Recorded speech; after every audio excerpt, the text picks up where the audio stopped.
ಸ್ನೇಹಿತರೆ ನಮಸ್ತೆ. ನಮ್ಮ ಕರ್ನಾಟಕ ಜನತೆಗೆ ಬೆಟ್ಟು ಶಂಕರಪ್ಪನವರು ಮಾಡ್ತಾರೆ ಅಂತ ವಿಶೇಷವಾದಂತ ಇವತ್ತು ನಮಸ್ಕಾರ. ಇವತ್ತು ಏನಪ್ಪಾ ಅಂದ್ರೆ ಎಷ್ಟೋ ಜನಕ್ಕೆ ನೋಡಿ ಜೇನಿನ ರೇಡೆ, ಇದು ಬರಜೇನು ಅಂತಾರೆ. ಏನಂತಾರಪ್ಪ?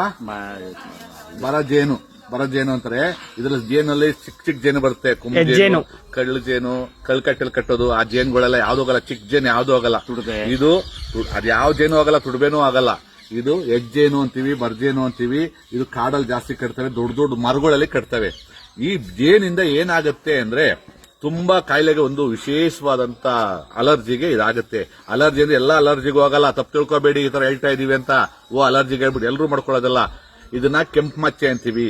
ಕೆಂಪು ಮಚ್ಚೆ ಅಂದ್ರೆ ನಾಡ್ ಬಸಲ್ ಕೆಂಪು ಮಚ್ಚೆ. ಅದನ್ನ ಹೇಳ್ಬಾರ್ದು, ಒಂಥರ ಏನೋ ಹೇಳ್ತಾರೆ ನಾಡ್ ಬಸಲ್ ತೊಣ್ಣು ಅಂತಾರೆ. ತೊಣ್ಣಲ್ಲ ಅದು, ಅದ ಅನ್ನಕ್ ಹೋಗ್ಬೇಡಿ. ಒಬ್ಬ ಮನುಷ್ಯನ ಅವಮಾನ ಮಾಡಬಾರ್ದು ಯಾವತ್ತೂ ಕೂಡ. ನಿಮ್ ತೊಣ್ಣೈತೆ ಅನ್ಬಾರ್ದು. ಅದು ಕೆಂಪು ಮಚ್ಚೆ ಅಂತೀವಿ. ಚಕ್ಕಳದಲ್ಲಿ ಬರುವಂತ ಒಂದು ಅಲರ್ಜಿ, ಅದೊಂದು ಹುಳ. ಅದು ಒಂದು ಜಾಗದಲ್ಲಿ ಬೆರಳಲ್ಲಿ ಬರ್ತವೆ, ಬೆರಳು ಸಂದಿಲ್ ಬರ್ತವೆ, ಆಮೇಲೆ ತುಟಿ ಮೇಲೆ ಬರ್ತವೆ, ಈ ಕತ್ತಿಂದ ಆನೆ ಮೇಲೆ ಬರ್ತವೆ. ಬಂದ ಮೇಲೆ ಅದು ಅದನ್ನ ಜಾಸ್ತಿ ಹಾಕೊಂಡು ಹೋಗ್ತಾನೆ ಇರುತ್ತೆ. ಮಚ್ಚ ಜಾಸ್ತಿ ಆಗ್ತಾನೆ ಇರುತ್ತೆ, ಮೈಯೆಲ್ಲ ಅಂಟ್ಕೊಂಡ್ಬಿಡ್ತದೆ. ಅಂಟ್ಕೊಂಡಾಗ ಒಂದು ಅವಮಾನ. ಯಾಕಂದ್ರೆ ಹೆಣ್ಮಕ್ಳಿಗೂ ಬರುತ್ತೆ, ಗಂಡು ಮಕ್ಳಿಗೂ ಬರುತ್ತೆ. ಎಲ್ಲರ ಫಂಕ್ಷನ್ಗೆ ಹೋಗ್ಲಿ, ಎಲ್ಲಿಗೆ ಹೋಗ್ಲಿ, ಒಂಥರ ಮುಜುಗಾರ. ಅಯ್ಯೋ ನನಗೆ ಈ ತರ ಆಯ್ತಲ್ಲ, ಈ ತರ ಕಾಯಿಲೆ ಆಯ್ತಲ್ಲ ಅಂತ. ಅದನ್ನ ಸಂಪೂರ್ಣವಾಗಿ ವಾಸಿ ಮಾಡುವಂತ ನೋಡಿ ಜೇನಿನ ರೇಡೆ. ಇದು ಜೇನ್ ಕಟ್ಟಿ ಬಿಟ್ಬಿಟ್ಟೋಗಿರುತ್ತೆ. ಆ ಜೇನಿನ ರೇಡೆನ ತಗೊಂಡು ಇದನ್ನ ಏನ್ ಮಾಡ್ಬೇಕು ಅಂದ್ರೆ ಸ್ನೇಹಿತರೆ ನೋಡಿ, ನೀಟಾಗಿ ಕೇಳಿಸ್ಕೊಳ್ಳಿ. ಯಾಕಂದ್ರೆ ನಿಮ್ಗೆ ಇಲ್ದೋರು ಪರವಾಗಿಲ್ಲ, ಇನ್ನೊಬ್ರಿಗೆ ಇರ್ತದೆ. ಅಂತವ್ರಿಗೆ ವಿಷಯ ಮುಟ್ಸಿ ಆ ಭಗವಂತ ನಿಮ್ಗೆ ಒಳ್ಳೇದ್ ಮಾಡ್ತದೆ.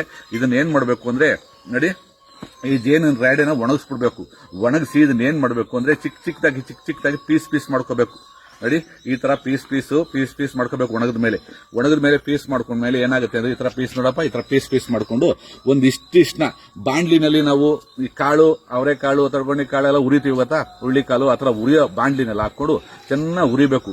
ಉರಿದು ಇದು ಮಸಿ ತರ ಆಗೋಗುತ್ತೆ. ಮಸಿ ತರ ಆದಾಗ ಇದನ್ನ ತಗೊಂಡು ಏನ್ ಮಾಡ್ಬೇಕು ಅಂದ್ರೆ ಪುಡಿ ಮಾಡ್ಕೋಬೇಕು.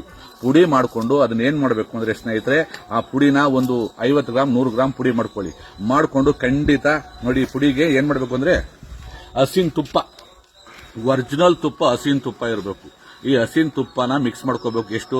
ಒಂದು 100 ಗ್ರಾಮ್. ಇದು ತೂಕ ಬರಲ್ಲ, ವೆಯ್ಟ್ ಬರಲ್ಲ. ಇದು ಜೇನ್ದು ನಿಮ್ಗೆ ವೆಯ್ಟ್ ಬರಲ್ಲ. ಇದು ಒಂದು ಇಷ್ಟಪ್ಪ ಗೆಡ್ಡೆಗೆ ಒಂದು 50 ಗ್ರಾಮ್ 25 ಗ್ರಾಮ್ ತುಪ್ಪ ಹಾಕೊಂಡು ಚೆನ್ನಾಗಿ ಮಿಕ್ಸ್ ಮಾಡ್ಕೊಂಡ್ಮೇಲೆ ಅದನ್ನ ಪುಡಿಗೆ ಅದು ಹೆಂಗಿರುತ್ತೆ, ಒಂಥರ ಪೇಸ್ಟ್ ತರ ಇರುತ್ತೆ. ಆ ಪೇಸ್ಟ್ ನ ನೋಡಿ, ಫೀವರ್ ಹರಳೆಣ್ಣೆ ಅಂದ್ರೆ ಅಂಗಡಿನಲ್ಲಿ ಮಾತ್ರ ಅಲ್ಲ, ಆ ಹರಳೆಣ್ಣೆ ಆಗಲ್ಲ, ಕೆಮಿಕಲ್ ಆಗಲ್ಲ.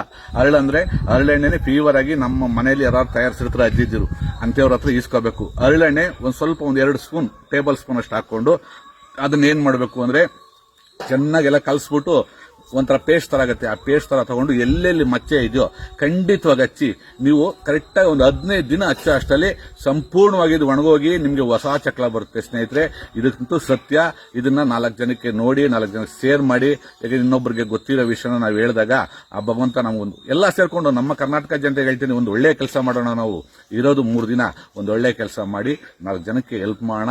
ಇದನ್ನ ಖಂಡಿತ ಪಾಪ ಎಷ್ಟೋ ಜನ ಬೆಳಗ್ತಾರೆ, ಹೆಣ್ಮಕ್ಳು ಗಂಡ್ಮಕ್ಳು ಅಂತ ಅವ್ರಿಗೆ ಹೇಳ್ತಾ ಇದೀನಿ. ಖಂಡಿತ ಇದರಿಂದ ಉಪಕಾರ ಆಗುತ್ತೆ ಸ್ನೇಹಿತರೆ. ಇದನ್ನ ನೋಡಿ ಈ ತರ ಮಾಡ್ಕೊಳ್ಳಿ.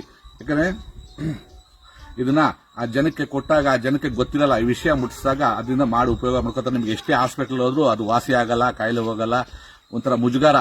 ಅದನ್ನ ನೀವು ಸ್ನೇಹಿತರೆ ಖಂಡಿತ ಮಾಡ್ಕೊಳ್ಳಿ. ಇದರಿಂದ ತುಂಬಾ ಉಪಯೋಗ ಇದೆ. ಜೈ ಕರ್ನಾಟಕ, ಜೈ ಮಾತೆ ಬೆಟ್ಟ ಶಂಕರಪ್ಪ. ನಮಸ್ಕಾರ.